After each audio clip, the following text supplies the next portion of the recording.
السلام علیکم ورحمۃ اللہ وبرکاتہ۔ کاش میری بیٹی مر جائے، کاش میں یہاں سے واپس جاؤں تو مجھے اس کا چہرہ نہ دیکھنا پڑے۔ کاش اے اللہ میں تیرے پاس اتنی دور تیرے گھر میں آیا ہوں تو میری یہ بد دعا میری بیٹی کے لیے قبول کر لے۔ تو تو سب جانتا ہے نا، تو تو دلوں کے حال سے واقف ہے نا، خوددارا اسے موت دے دے۔ میں اس کا ذکر بھی اب دوبارہ سننا نہیں چاہوں گا۔ میں چاہتا ہوں جب میں واپس جاؤں تو وہ ابدی نیند سو چکی ہو، تاکہ ہمارے سینے کا بوجھ اتر سکے، ہمارے دل بھی سکون حاصل کر سکیں۔ مجھے خالی ہاتھ مت لوٹانا، خوددارا میرے حال پر رحم کرنا۔ میں مسجد حرام میں بیٹھا فجر کی نماز ادا کرنے کا انتظار کر رہا تھا، جب میں نے روتی سسکتی ہوئی ایک مردانہ آواز سنی۔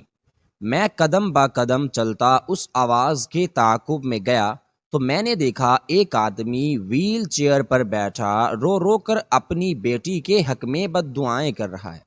یہ سب سنتے ہی میرا دل ایک دم سے اچاٹ ہو گیا، اور میں دل ہی دل میں سوچنے لگا کتنا بد نصیب ہے کہ اتنا بڑا شرف حاصل کرنے کے بعد اپنی بیٹی کو بد دعائیں دے رہا ہے، جبکہ اس مقام پر آنے کے بعد لوگ اپنے خاندان والوں کے لیے بھلائی کی دعائیں کرتے ہیں، انہیں لمبی زندگی کی دعائیں دیتے ہیں، اور یہ انسان ہے کہ اپنے سکون قلب کے لیے اپنی بیٹی کی موت مانگ رہا ہے۔ میں بہت پریشان تھا، میرا دل چاہا کہ میں اس کے پاس جاؤں اور اس سے پوچھوں کیا ہے یہ ماجرا۔ ابھی بس تھوڑی ہی دور کھڑا تھا کہ اچانک ایک لڑکی اس کے قریب آئی اور اس کے کان میں آ کر کچھ کہنے لگی، جس پر اس آدمی نے حیرت سے اس لڑکی کی جانب دیکھا اور گہرا سانس لے کر ایک بار پھر سے ہاتھ دعا کے لیے اٹھا دیے۔ پہلے اس کے چہرے پر جو تکلیف کے آثار نمایاں تھے، اب ان کی جگہ راحت اور خوشی نظر آ رہی تھی۔ میں سمجھ ہی نہ سکا کہ آخر اس لڑکی نے اس کے کان میں آ کر ایسا کیا کہا ہے کہ وہ ایک دم سے بالکل خوش ہو گیا۔ میں اپنا یہ تجسس لے کر اس سے پہلے کہ اس کے پاس جاتا کہ اچانک ہی فجر کی اذان کی آواز گونجنے لگی، اور میں اسے چھوڑتے ہوئے نماز ادا کرنے کے لیے چلا گیا۔ میں نے سوچا تھا کہ جب میں نماز ادا کر کے واپس آؤں گا تو اس سے اس بارے میں پوچھ لوں گا، لیکن افسوس وہ انسان مجھے دوبارہ نظر نہ آیا۔ اس کے بعد بھی میں نے اسے کافی ڈھونڈا لیکن وہ مجھے نہ ملا۔ میں ابھی تک حیرت میں مبتلا تھا کہ آخر ایسا کیا ہوا ہوگا۔ ایک دن جب ہم مکہ سے مدینہ جا رہے تھے تو اس بس میں مجھے وہی لڑکی اور وہی آدمی نظر آیا۔ اب میں نے ٹھان لیا تھا کہ میں اس انسان سے سب سے پہلے یہی پوچھوں گا کہ آخر وہ یہ سب کیوں کر رہا تھا۔ جیسے ہی بس مدینہ جا کے مسجد نبوی کے پاس رکی تو وہ لوگ نیچے اتر گئے اور چلنے لگے۔ میں بھی ان کے پیچھے پیچھے چلنے لگا۔ میں نے دیکھا کہ وہ مختلف زیارتیں کرتے جا رہے ہیں، میں بھی ساتھ ساتھ زیارتیں کر رہا تھا، لیکن ان کا تعاقب میں نے بالکل جاری رکھا تھا۔ اور پھر جب ایک جگہ وہ آرام سے جا بیٹھے تو میں بتانا خیر ان کے پاس گیا۔ پاس جانے پر مجھے معلوم ہوا کہ وہ انسان سو چکا ہے، جبکہ اس کے پاس موجود لڑکی بیٹھی قرآن پڑھنے میں مصروف ہے۔ السلام علیکم، میں نے دھیمی آواز میں اس لڑکی کو سلام کیا۔ اس لڑکی نے میرے سلام پر کوئی جواب نہ دیا۔ میں نے ایک بار پھر سلام کیا لیکن مجھے کوئی جواب نہ ملا۔ اس بار میں ذرا اس کے نزدیک گیا اور اونچی آواز میں سلام کیا، جس پر اس لڑکی نے چونک کر مجھے دیکھا اور سوالیہ نظروں سے مسلسل دیکھنے لگی۔ میں نے اس سے پوچھا کیا میں یہاں بیٹھ سکتا ہوں، جس پر اس نے ارد گرد دیکھا اور کندھے اچکاتے ہوئے کہا آپ بیٹھ جائیں۔ اس کے اجازت دینے پر میں بتانا خیر کیے اس کے پاس بیٹھ گیا اور اس سے کہنے لگا برا مت منائیے گا، دراصل مجھے آپ سے ایک بات پوچھنی ہے۔ وہ لڑکی جو کہ دوبارہ سے قرآن پڑھنے میں مصروف تھی، میری بات پر حیرت سے اس نے اپنا سر اٹھایا اور سوالیہ نظروں سے مجھے دیکھ کر پوچھنے لگی آپ ایسا کیوں پوچھنا چاہتے ہیں؟ جس پر میں نے کہا مجھے غلط مت سمجھیے گا، اس دن جب میں مسجد حرام میں فجر کی نماز ادا کرنے بیٹھا تھا تو میں نے دیکھا کہ آپ کے ساتھ موجود یہ انسان شاید اپنی بیٹی کو بد دعائیں دے رہا تھا۔ مجھے یہ سب سن کر بہت حیرت ہوئی تھی۔ میں نے اس دن بھی کوشش کی تھی کہ میں ان سے جا کر پوچھوں کہ آخر وہ ایسا کیوں کر رہے ہیں۔ اتنی پاکیزہ جگہ پر آ کر تو لوگ اپنے دشمنوں کو بھی دعائیں دیتے ہیں، لیکن یہ صاحب مسلسل بد دعائیں دے رہے تھے۔ بس میں یہی پوچھنے چلا آیا کہ آپ مجھے بتا سکتی ہیں کہ ایسا کیوں کر رہے تھے۔ یہ صاحب میری بات سن کر اس لڑکی نے ایک گہرا سانس لیا اور قرآن مجید بند کر دیا، اور بہت پیار سے اس کے غلاف میں لپیٹنے کے بعد اس نے سوئے ہوئے بوڑھے آدمی کو دیکھا اور نم آنکھوں سے مسکراتے ہوئے کہنے لگی، ہم جانتے ہیں یہ پاکیزہ جگہ ہے، یہاں دشمنوں کو بھی دعائیں دی جاتی ہیں، لیکن بابا اپنی بیٹی کو بھی دعا دے رہے تھے، وہ بد دعا نہیں تھی۔ جس پر میں استہزائیہ سا ہنس پڑا اور کہنے لگا، یہ کیسی دعا تھی کہ جس میں ایک باپ اپنی ہی اولاد کو مرنے کی دعا دے؟ میری طنز کرنے پر وہ دھیرے سے مسکرائی اور کہنے لگی، دل کا حال تو اللہ ہی جانتا ہے، دنیا والے تو ظاہر دیکھ کر ہی فیصلہ کرتے ہیں کہ انسان کیسا ہے، آپ نہیں جانتے ہم پر کیا بیتی ہے، اگر جانتے تو شاید یہ سب نہ کہتے۔ اس لڑکی نے نم آنکھوں میں خفگی لیے مجھ سے کہا، جس پر میں نے کہا تو پھر آپ مجھے بتا دیں، ہو سکتا ہے آپ کی حقیقت جاننے پر مجھے کچھ سبق ملے اور میں ساری زندگی اس سے مستفید ہوتا رہوں۔ میری بات سننے پر اس لڑکی نے ہلکا سا کہا لگایا اور کہنے لگی، اللہ کبھی کسی انسان کو اس طرح کے فائدے عطا نہ کرے، لیکن اگر آپ جاننا چاہتے ہیں تو میں آپ کو ضرور بتاؤں گی۔ ہم دو بہنیں ہیں، میری امی کا انتقال 2 سال پہلے ہی ہو چکا ہے۔ بابا ہمیشہ سے ایسے نہیں تھے، وہ اپنے قدموں پر چل پھر سکتے تھے، لیکن ایک حادثے نے ہم سب کی زندگی بدل دی۔ بابا ہم دونوں بہنوں سے بہت پیار کرتے تھے۔ بابا نے ہمیں خوب لکھایا پڑھایا، حالانکہ رشتہ دار، آس پڑوس کے لوگ، بابا کے دوست سبھی بابا کو کہتے تھے کہ تمہاری 2 بیٹیاں ہیں، تمہیں چاہیے کہ تم ان کی شادیاں کرو، جبکہ تم ان کو پڑھانے پر لگے ہو۔ بیٹیاں کوئی بڑا نام نہیں کریں گی، بہتر ہے کہ ان کو اپنے گھر کا کر دو تاکہ تمہاری فکر و فاقر کم ہو جائے۔ بابا ہمیشہ ان سب لوگوں کی باتیں سننے کے بعد کہتے تھے کہ میری بیٹیاں میرا غرور ہیں، میرا فخر ہیں، میں انہیں دنیا کی ہر آسائش دینا چاہتا ہوں، اور دنیا کی ہر آسائش انسان تعلیم حاصل کرنے کے بعد حاصل کرتا ہے۔ آپ لوگ نہیں سمجھ سکتے یہ سب، جس پر لوگ وقتی طور پر تو خاموش ہو جاتے ہیں، لیکن پیٹھ پیچھے بابا کو پاگل، بے وقوف اور نہ جانے کیا کیا کہتے۔ بابا سب جانتے تھے، لیکن انہوں نے کبھی کسی کی پرواہ نہیں کی، بلکہ ہمیشہ ہر انسان کے سامنے ہماری ڈھال بن کر کھڑے ہو گئے۔ بابا اپنی بیٹیوں سے ہمیشہ اچھے کی توقع رکھتے تھے، اور اکثر ہمیں کہتے تھے کہ میں دنیا سے تم لوگوں کے لیے لڑ رہا ہوں، میرا غرور مت توڑنا، مجھے ذلیل مت کرنا، میں نے اپنی عزت کی ڈور تم لوگوں کو تھما دی ہے، میں چاہتا ہوں تم لوگ اس کی رکھوالی کرو۔ لیکن کہتے ہیں نا کہ وقت ایک سا نہیں رہتا، ہمارے ساتھ بھی کچھ ایسا ہوا۔ میرے بابا کو ہم پر اتنا مان تھا، لیکن ہم بہنیں وہ مان قائم و دائم نہ رکھ سکیں۔ میری بڑی بہن یونیورسٹی میں تھی، وہ وہاں کے لوگوں کا رہن سہن دیکھ کر بہت مرعوب ہو گئی تھی۔ اس کا دل چاہتا تھا کہ وہ بھی ایسی زندگی جیے، لیکن بابا نے کچھ حدیں بنا دی تھیں ہمارے لیے، جس کو پھلانگنے کی ہمت ہم میں نہ تھی، ہم میں۔ لیکن میری بڑی بہن نے ایک دن ایک سرکش فیصلہ کیا، اور بابا کی مخالفت کرتے ہوئے اس نے اپنی زندگی کو اپنے طور جینے کا فیصلہ کیا۔ بابا نے اسے اس پر بہت سمجھایا، پیار سے، غصے سے، لیکن وہ نہ مانی۔ پہل تو یہ بدلاؤ اس کے کپڑوں میں آیا، لیکن پھر آہستہ آہستہ بدلاؤ اس قدر بڑھا کہ وہ مکمل طور پر بدل گئی۔ لگتا ہی نہیں تھا یہ وہی لڑکی ہے جو اپنے آپ کو پردے میں اس قدر چھپا کر رکھتی تھی۔ بابا یہ سب خاموشی سے سہتے تھے، کچھ کہہ نہیں سکتے تھے، کیونکہ وہ جوان اولاد پر ہاتھ اٹھانا نہیں چاہتے تھے۔ دن بدن اس کی حرکتیں خراب تر خراب ہوتی جا رہی تھیں اور بابا کی پریشانی میں بھی اضافہ ہوتا جا رہا تھا۔ ایک دن جب بابا اپنی دکان سے گھر آ رہے تھے تو انہوں نے ایک ریسٹورنٹ میں آپی کو ایک لڑکے کے ساتھ بیٹھے ہوئے دیکھا۔ وہ لڑکا آپی کو بہت ہی گندی نظروں سے دیکھ رہا تھا، لیکن آپی اس کی نظروں سے بے پرواہ اس کے سامنے بیٹھی مزے سے باتیں کرنے میں مصروف تھی۔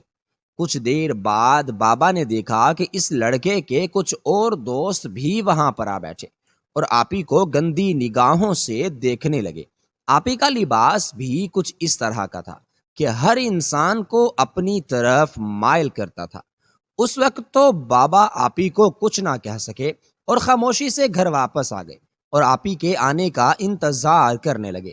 لیکن جیسے ہی آپی گھر آئیں تو بابا نے آپی پر تھپڑوں کی برسات کر دی۔ میں بابا کے اس روپ کو دیکھ کر بہت ڈر گئی تھی۔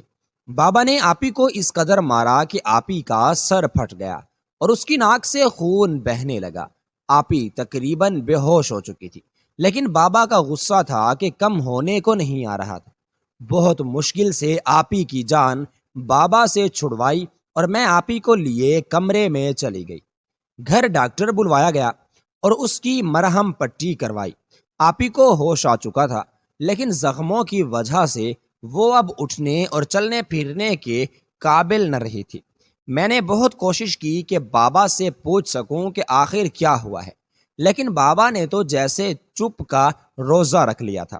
آپی سے پوچھنے پر وہ بھی خاموش رہی۔ کچھ دن تو یہ کثیف فضا ہمارے گھر میں قائم رہی، لیکن آہستہ آہستہ بابا کا غصہ ٹھنڈا ہونے لگا اور آپی کو بھی اپنی غلطی کا احساس ہونے لگا۔ آپی نے بابا سے اپنے کیے پر معافی طلب کر لی۔ بابا نے آپی سے یہ وعدہ لیا کہ وہ آئندہ کبھی بھی کسی لڑکے کے ساتھ اس لباس میں باہر نہیں جائے گی۔ آپی نے بابا کی بات پر جھٹ سے کہا، بابا میں آپ سے وعدہ کرتی ہوں آئندہ میں اس طرح کا بےہودہ لباس نہیں پہنوں گی اور نہ ہی کسی لڑکے سے بات کروں گی۔ جس پر بابا نے ایک بار پھر آپی پر اعتبار کر لیا اور اپنی زندگی کی سب سے بڑی غلطی کر دی۔ تقریباً مہینہ ہوا تھا اس بات کو کہ ایک دن آپی گھر نہ آئی۔ ہم مسلسل اسے کال کر رہے تھے، لیکن اس کا فون بند جا رہا تھا۔ اس کی دوستوں سے بات کی، جس پر معلوم ہوا کہ آج وہ یونیورسٹی نہیں گئی۔ یونیورسٹی جا کر چوکیدار سے پوچھا، C C T V footage check کروائی گئی، لیکن کچھ بھی ہاتھ نہ لگا۔ آخرکار بابا تھک ہار کر گھر آ گئے اور رونے لگے۔ اب مجھے معلوم ہو گیا تھا کہ آپی کا بابا سے معافی مانگنا اور بابا کی ایک دم سے ساری باتیں مارنا سب بکواس تھا۔ آپی بابا اور میرے جذبات کے ساتھ کھیل رہی تھی تاکہ وہ گھر سے بھاگ سکے۔ بابا نے کسی رشتہ دار یا پولیس کو بھی نہیں بتایا تھا۔ بابا جانتے تھے پولیس کے آنے کا مطلب ہے ہماری بدنامی، اور انہیں میرے رشتے کی فکر بھی لاحق تھی۔ اسی وجہ سے بابا جان نے چپ سادھ لی۔ ہمارے رشتہ داروں نے بھی جب آپی کو گھر میں نہ پایا تو وہ طرح طرح کی باتیں کرنے لگے، جس پر بابا نے یہ فیصلہ کیا کہ وہ گھر ہی تبدیل کر لیں گے۔ ہم نے اپنے اس گھر کو کرائے پہ چڑھایا اور وہ شہر چھوڑ کر اپنے آبائی گاؤں جا بسے۔ میری تعلیم کا سلسلہ رک چکا تھا۔ اب ہم دونوں کو آپی کے واپس آنے کی کوئی امید نہ تھی۔ اس بات کو تقریباً 6 ماہ ہونے کو آئے کہ اچانک ایک دن آپی کا فون آیا۔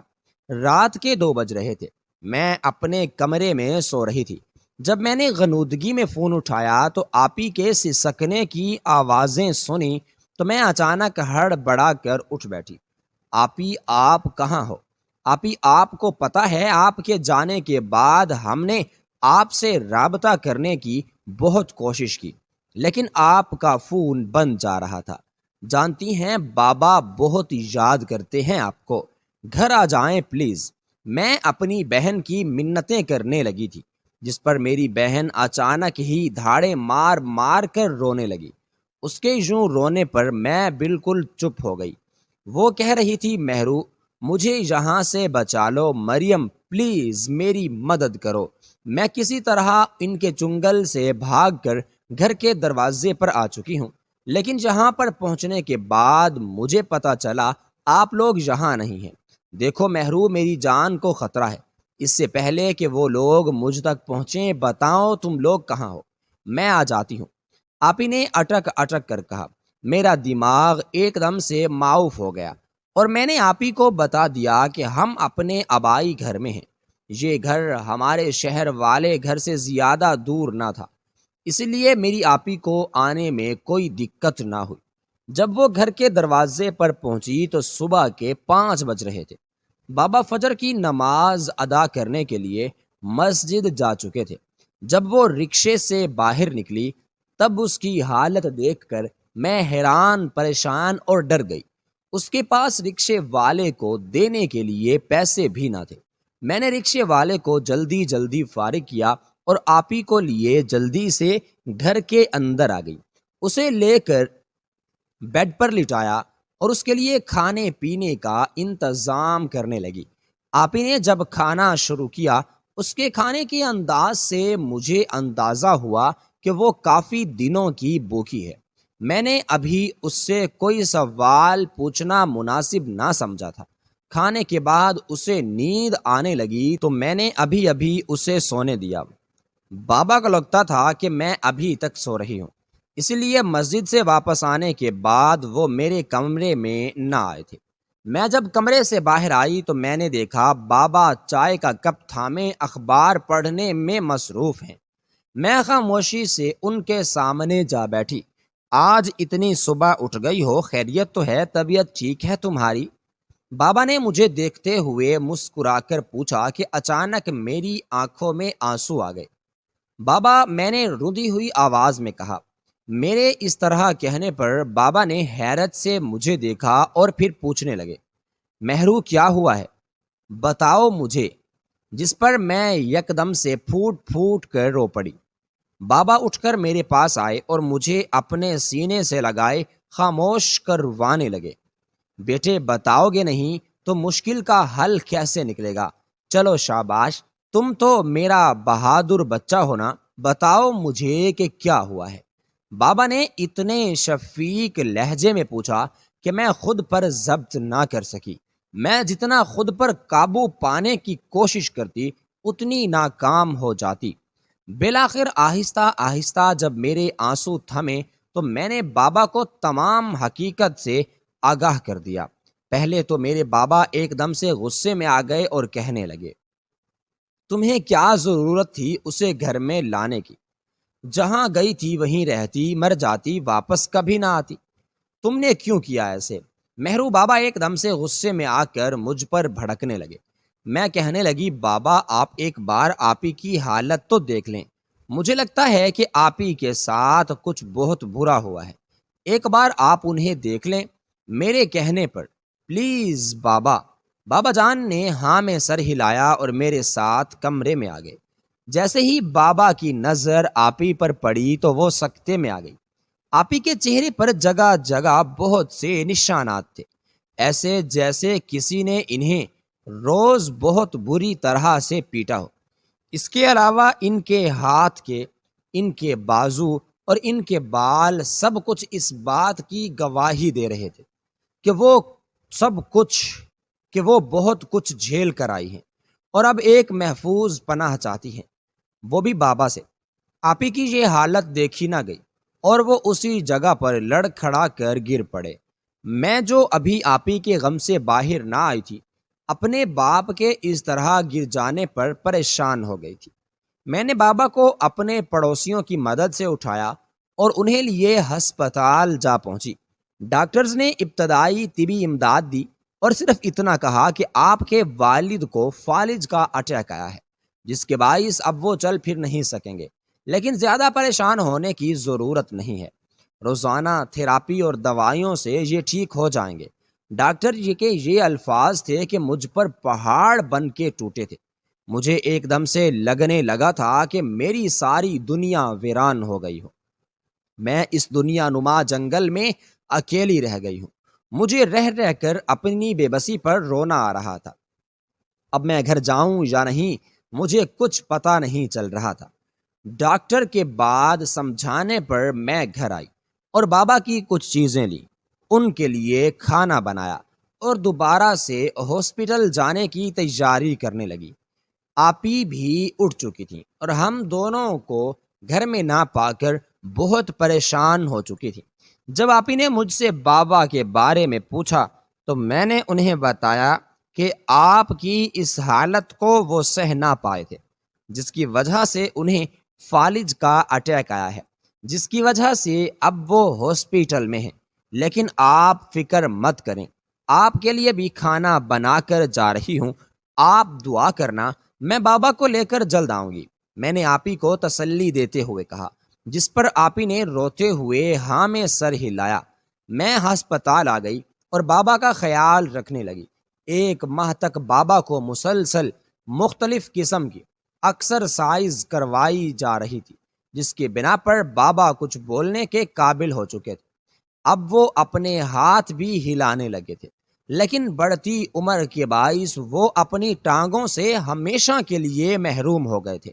مجھے اس بات کا بے حد دکھ تھا، لیکن اس بات کی خوشی بھی تھی کہ اب بابا بول تو سکیں گے، مجھے تنہا زندگی نہیں گزارنی پڑے گی۔ میں بابا کو لیے 1 ماہ کے بعد جب گھر آئی تو آپی ہمارے سامنے کھڑی تھی۔ 1 ماہ میں آپی کے زخم کافی حد تک بھر چکے تھے اور اس کی حالت بھی پہلے سے کافی بہتر ہو چکی تھی۔ اس نے ہی بابا کے لیے سارا کھانا وغیرہ بنایا تھا۔ بابا پہلے تو اسے دیکھ کر اپنا رخ موڑ گئے، جب اچانک ہی آپی بابا کے قدموں میں بیٹھ گئی اور ان کے پاؤں پکڑ کے ان سے معافی مانگنے لگی۔ بابا مجھے معاف کر دیں، میں نہیں جانتی تھی کہ میں کتنی بڑی غلطی کرنے جا رہی ہوں۔ اگر اس دن میں نے آپ کی بات مان لی ہوتی تو آج یہ حالات نہ ہوتے، آج ہم ایک مختلف زندگی جی رہے ہوتے، لیکن میری غلطی کی وجہ سے سب کچھ برباد ہو گیا۔ بابا پلیز مجھے معاف کر دیں۔ آپی مسلسل رو رہی تھی، میں بھی رونے لگی۔ بابا زیادہ دیر آپی سے ناراض نہیں رہ سکتے تھے، کیونکہ وہ بابا کی پہلی اولاد تھیں۔ بابا آپی کو مجھ سے زیادہ چاہتے تھے۔ آخر کار آپی کو بابا نے معاف کر دیا اور رشتوں کے درمیان کھڑی خاموشی بڑی سرد دیوار ایک دم سے گر گئی تھی۔ نہیں معلوم تھا کہ ذرا سے آنسو سارے رشتے دوبارہ سے جوڑ دیں گے۔ اب بابا بھی آہستہ آہستہ ٹھیک ہونے لگے تھے، آپی بھی پہلے سے کافی بہتر ہو چکی تھی۔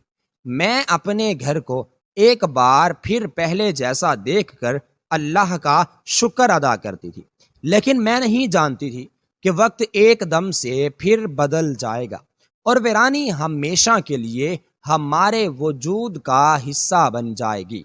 ایک دن آپی کچن میں کھڑی کام کر رہی تھی کہ اچانک اسے چکر آیا اور وہ بے ہوش ہو کر گر پڑی۔ ڈاکٹر کے پاس لے گئے تو ڈاکٹر نے بتایا کہ مسلسل جسمانی اور ذہنی تکلیف جھیلنے کی وجہ سے آپ کی بہن کا دماغ نارمل انسانوں کی طرح کام کرنے سے قاصر ہو چکا ہے۔ اچانک ہی یہ دماغ کام کرتے کرتے بند ہو جاتا ہے، جس کی وجہ سے آپ کی بہن بے ہوش ہو جاتی ہے۔